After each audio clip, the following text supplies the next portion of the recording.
Ladies and gentlemen, for those of you who follows the politics of this country, you watched pandemonium and we saw members of parliament in the National Assembly, that is, both from Azimio and UDA, uniting to discuss and to gang against William Ruto. When I saw this, I thought of William Ruto head, and I saw the number of storms that he had to fight. The number of storms that are waiting William Ruto are huge. It's going to surmount the odds. Je, atawezana na yale ambayo yako mbele yake? I want to look at the number of issues that are facing William Ruto, or some of the things that he need to do for him to overcome these storms. Before I enumerate these storms, kindly remember to like this video, and for subscribers, you can subscribe if you have not subscribed to our channel. The locusts are coming. We have the second coming of the locusts. How is William Ruto going to handle this? You remember, Mwangi Kijori was fired by Uhuru Kenyatta to take photographs of locusts whenever they see them. And Uhuru Kenyatta fired him almost instantly. Again, you remember that even Uhuru Kenyatta had storms he had to overcome. And I remember that I don't know how Kenya Kwanza would be able to handle a situation like COVID, and God forbid that such a tragedy never to occur again in the time of Kenya Kwanza government. Because when I look at the way they are handling issues, I see a lot of challenges. I would see, in fact, I would have problems trusting Kenya Kwanza to handle some of the challenges that were handled by Uhuru Kenyatta, starting with the COVID. The second, other than the locust now, is the impending El Nino. The El Nino are said to start on October. And the weathermen are telling us that they will be very destructive. Mudslides, landslides, demolition of houses, and many things that will happen. And destruction of crops and roads and so many things. And I'm afraid that we don't have competent leaders in the government currently, especially when you look at the cabinet. Na vile ambavyo wanaendesha mambo yao, utaona kwamba unaweza kuwa na matatizo mengi sana kukabiliana na hali hii. Msijali, haya ni majibu yanabweka yakijaribu kuangalia usalama hapa na pale. They are just meant to guard the area. The third challenge, which is political now, that William Ruto has to overcome, is the idea or this issue of boundaries review. And this is the one that is going to draw the line between, especially the Kikuyus, and William Ruto. I know one thing, that this issue is something that they hold so dearly in their hearts. They say that, like Roiro, if you listen to Gitau, Faith Gitau, woman rep, Nyadarwa, she was talking about this idea. And you know, currently we don't have an IBC. And that is why William Ruto wants to have the dialogue move on so that they can agree with Raila AMOLO ODINGA, such that you have a smooth way of having these boundaries reviewed. And this is something that is going to divide this country. And this is the time William Ruto will need Raila AMOLO ODINGA more than he needs Gachagua. Because without this support, there's no way that they are going to agree. This is something that is going to divide this country. And if William Ruto does not overcome this issue of boundaries, because you see, I think, is it after 12 years or 10 years when you have to keep on reviewing our boundaries for the constituencies? And I also understand there is also the issue of some counties. The government is keen on creating 5 more counties.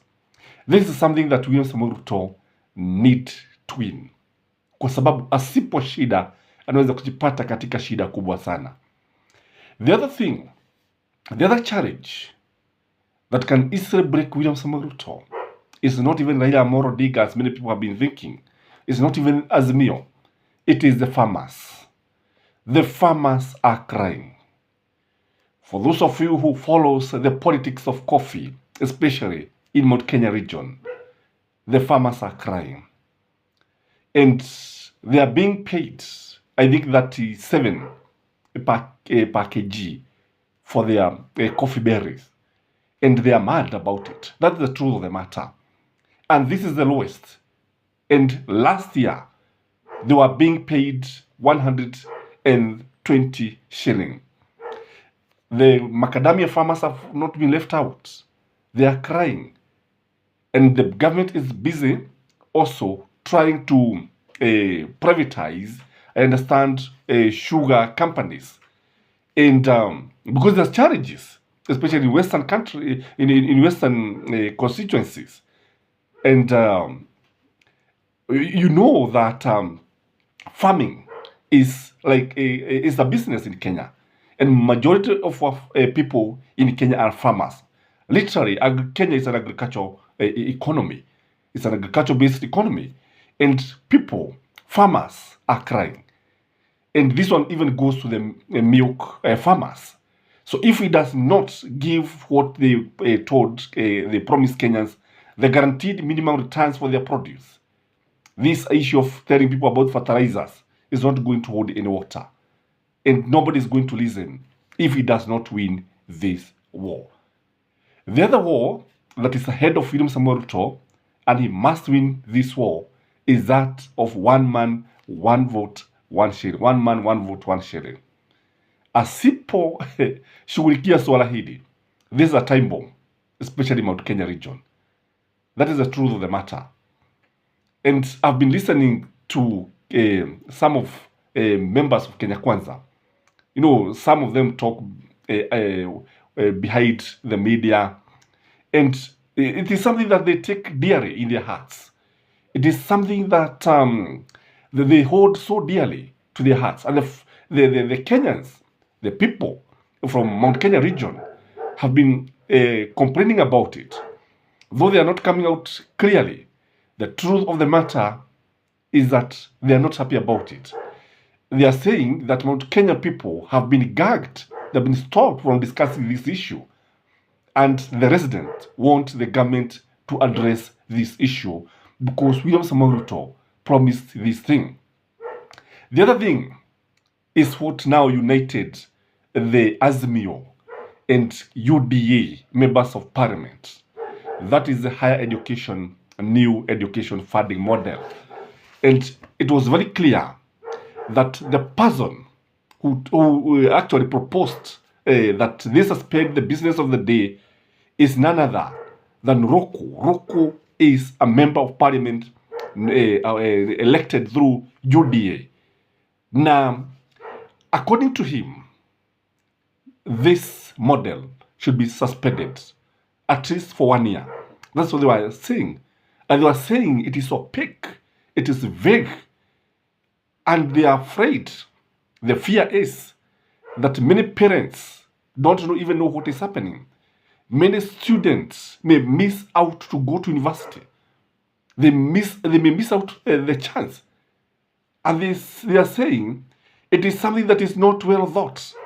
Kuna mengi ambayo yanafaa kufanywa. It need to be streamlined. So this is also something that is also a storm in the making. And many people have been talking about it. I think it is not even the parliamentarians who have been talking about it. You know, the reason why the parliamentarians are talking about it is because they are representative of the people. And they know how the ground is. The ground is hostile to this kind of situation. The government has not come out very clearly. Although tunasikia wakiambia watu pelekeni watu shuleni, pelekeni kila mmoja watoto shuleni, hakuna mbaya tabaki kule nyumbani. The truth of the matter is that education funding is something that is going to create serious headache to William Ruto. And even secondary school has not been left out because of the high cost of school fees. Wazazi wanalamika jameni. Wanalamika. And I know the month of September and October is going to see the kind of president William Samuel Ruto is, because good leaders are known in times of crisis. That is the truth of the matter. I don't know where you're watching this video from, but it is important.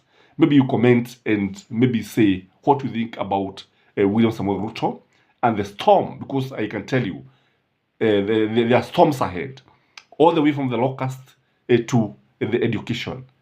I don't know. But I think God is there for us, but we need to work out and we need to know what we are doing, because if we mess up, the consequences will befall on a lovely nation. Have a blessed day. Bye-bye.